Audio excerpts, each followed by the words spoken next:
আসসালামু আলাইকুম। আজকে আমরা বায়ো স্কোয়ারিং প্রসেস নিয়ে আলোচনা করব।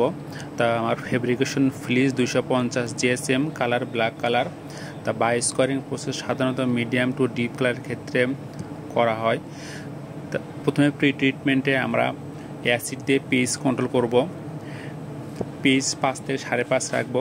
তারপরে ডিটারজেন্ট আমার সিকুস্টারিং অ্যান্টিক্রিজ এবং বায়োলেস এপিসি দেওয়ার পরে 55-তে 1 ঘন্টা রান টাইম চালাবো। শেড চেক করব, শেড ওকে থাকলে অর্থাৎ এনজাইমের শেড ওকে থাকলে এনজাইম হট দিয়ে ওয়াশ করে নেব। তারপর আমরা ডাইংয়ের জন্য প্রিপারেশন নেব।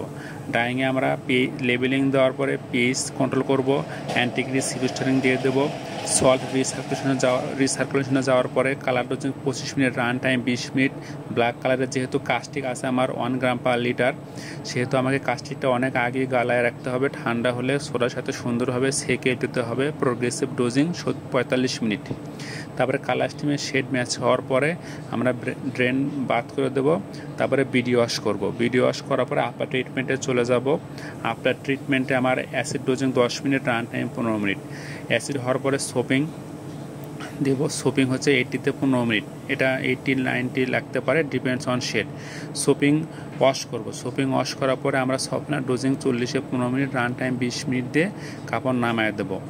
আচ্ছা, বায়ো স্কোয়ারিং প্রসেসে হচ্ছে আমার অন্যান্য প্রসেস থেকে আলাদা, কারণ অন্যান্য প্রসেসের ক্ষেত্রে আমার প্রি ট্রিটমেন্টে স্কোয়ারিং করতে হয় 110-এ 30 মিনিট অথবা 98-এ 1 ঘন্টা বা হাফ স্কোয়ারিং থাকে ব্ল্যাক কালারের ক্ষেত্রে, কিন্তু এখানে সরাসরি আমরা 55-তে 1 ঘন্টায় প্রি ট্রিটমেন্টটা কমপ্লিট করতে পারি।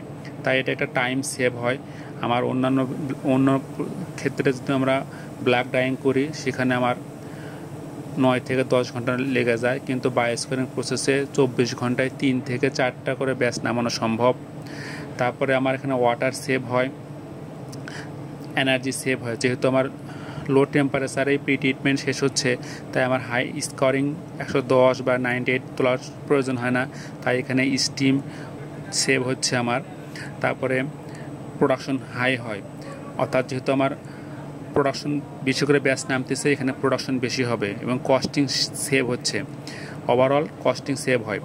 আর যে সমস্ত বিষয়ে সতর্কতা অবলম্বন করতে হবে, অবশ্যই পিএইচ যদি কন্ট্রোল না হয় বা টেম্পারেচার যদি আমি রাইট ইয়েতে না করি, তাহলে এনজাইম হবে না, তখন আমার প্রোডাকশনে হ্যাম্পার হতে পারে। এজন্য আমাকে অবশ্যই পিএইচ কন্ট্রোল করে সঠিক টেম্পারেচারে বায়ো স্কোয়ারিং প্রসেসটা কমপ্লিট করতে হবে। যেহেতু ডিগ্রি অফ হোয়াইটনেস যেহেতু এখানে কম হয়, সেহেতু এখানে লাইট কালারের ক্ষেত্রে করা যাবে না। মিডিয়াম টু ডিপ কালারের ক্ষেত্রে বায়ো স্কোয়ারিংটা ভালো হয়। আচ্ছা, তাহলে এটা ছিল আমার হচ্ছে বায়ো স্কোয়ারিংয়ের শেড। নিট সারফেসটা ক্লিন, বায়ো স্কোয়ারিং, তারপরে কালার স্টিম, তারপরে আমার হট, এটা হচ্ছে আনলোড। বায়ো স্কোয়ারিং অনেক শর্ট একটা প্রসেস, প্রোডাকশন ফ্লোরের জন্য অনেক ভালো, প্রোডাকশন বেশি হয়। সবাইকে ধন্যবাদ।